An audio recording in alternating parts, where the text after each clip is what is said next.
எந்த விஷயத்தை பத்தி நம்ம பார்க்க போறோம் அப்படின்னா, ஒரு மனிதன் எப்பயுமே ஆடம்பரங்களுக்கே அடிமையாயிடக்கூடாது.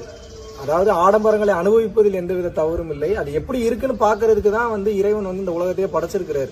இப்போ சோப்பா இருந்தாலும் அது இறைவனோட படைப்பு தான், வெறும் செங்கல்லா இருந்தாலும் இறைவனோட படைப்பு தான், வெறும் மண்ணா இருந்தாலும் இறைவனோட படைப்பு தான், ஷாம்பா இருந்தாலும் இறைவனோட படைப்பு தான்.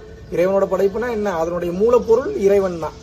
ஆட்டம்ஸோட டீப் கோர் போனீங்கன்னா மெய்ப்பொருள் என்பது அருட்பெரும் ஜோதி தான் நிலைக்குது. அப்ப எல்லாமே இங்க இறைவன் தான். மரமா இருந்தாலும் இறைவன் தான், பொருளா இருந்தாலும் இறைவன் தான், உயிரா இருந்தாலும் இறைவன் தான், ஜட பொருளாக இருந்தாலும் இறைவன் தான், உயிர் பொருளாக இருந்தாலும் இறைவன் தான். ஆனா மனிதனுடைய தலையாய நோக்கம், மனிதனுடைய பிறப்பு என்பதே பாத்தீங்கன்னா இறைநிலையை அடைய வேண்டும், மோட்சத்தை அடைய வேண்டும், பிறவில்லா பெருவாழ்வை அடைய வேண்டும், இறுதியில பாத்தீங்கன்னா உயர்ந்த கட்ட நிலையான அருட்பெரும் ஜோதி நிலையை அடைய வேண்டும் என்பதுதான்.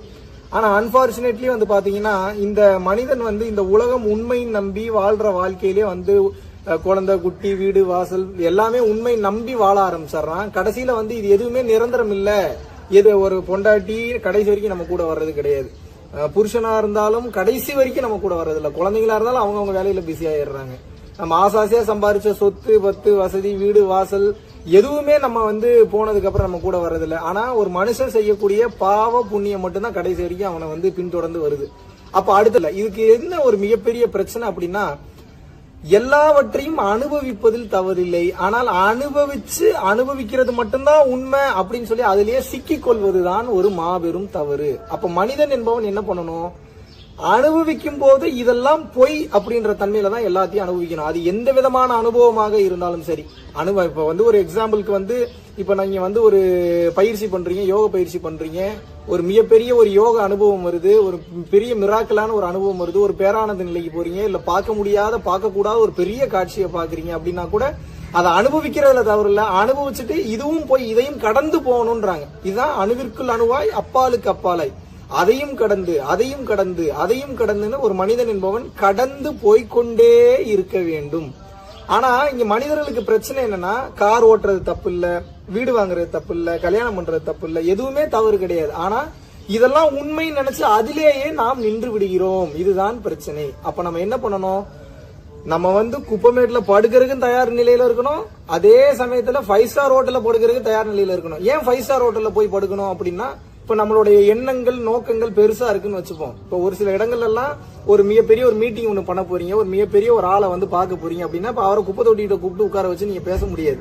இப்ப அவருக்கு பிடிச்ச மாதிரியான இடத்துக்கு போய் தான் நம்ம பேசி ஆகணும். சோ ஒவ்வொருத்தங்க எடுத்திருக்கக்கூடிய பொறுப்புகளை பொறுத்தது, ஒவ்வொருத்தங்க எடுத்திருக்கக்கூடிய தொழிலை பொறுத்தது. ஆனா உள்தன்மை அனைத்திற்கும் தயார் நிலையில் இருக்க வேண்டும். வெளியில எப்படி வேணாலும் நீங்க நடிக்கலாம். ஒரு கோடீஸ்வரனா நடிக்கலாம், கோடீஸ்வர தன்மையில இருக்கலாம், ஆடி கார்ல போலாம், பென்ஸ் BMW கார்ல போலாம், அதுல தவறு இல்லை. ஆனா உங்களுடைய மனநிலை எதுல போனாலும் குப்பை தொட்டிக்கும் வர்றதுக்கு தயார் நிலையில இருக்கணும், ரோட்ல படுக்கிறதுக்கு தயார் நிலையில இருக்கணும். இதுதான் ஒரு மிக சிறந்த மனநிலை. ஒரு ஞானம் என்பது இதுதான். இருந்தாலும் அதை அனுபவிக்கிறதுக்கு சந்தோஷப்படணும், இல்லைனாலும் அதுக்கு மிகப்பெரிய லெவல்ல சந்தோஷப்படணும்.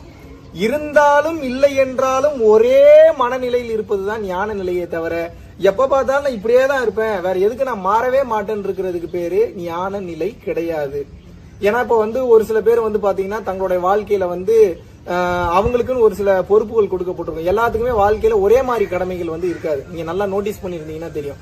ஒருத்தங்க பாத்தீங்கன்னா அவங்க பிசினஸ்ல ஒரு குறிப்பிட்ட லெவல் போகணும் அப்படின்னா இப்படி எல்லாம் இருந்தா தான் போக முடியும் இருக்கும். இன்னும் ஒரு சில பேருக்கு எல்லாம் பாத்தீங்கன்னா அந்த மாதிரி இருக்கணும்ன்ற அவசியம் இல்லை, அவங்களுக்கு பிடிச்ச மாதிரி இருக்கலாம். அப்போ ஞானத்தன்மை உள்ளே அவர்களுக்கு இருந்தால் போதும். அவர்களுக்கு வெளியே பொறுப்பு மிகப்பெரிய லெவல்ல இருக்கும் போது இந்த சமூகத்திற்கு தகுந்தாற் போல கொஞ்சம் நடிச்சுதான் ஆகணும். ஏன்? அவங்க எடுத்திருக்கக்கூடிய டெஸ்டினேஷன் எவ்வளவு தூரம்ன்றது தெரியாது. அவங்க மனநிலையில இருக்கக்கூடிய அவங்களுக்கு கொடுக்கப்பட்ட பணிகள் இன்னும் எவ்வளவு பெருசுன்றது தெரியாது.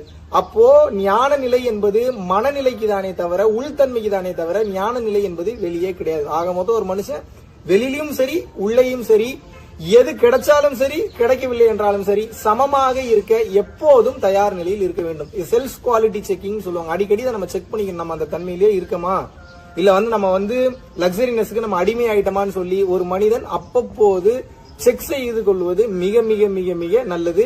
இததான் பாத்தீங்கன்னா ஞானத்தன்மையில உச்சகட்ட ஞானத்தன்மைன்றாங்க. எது இருந்தாலும் சரி இல்லை என்றாலும் சரி, எனது மனநிலை எப்போதும் ஒரே நேர்கோட்டில் தான் இருக்கும், சீராக இருக்கும் என்பதுதான் நல்ல ஞானத்தன்மை. நன்றி, வணக்கம்.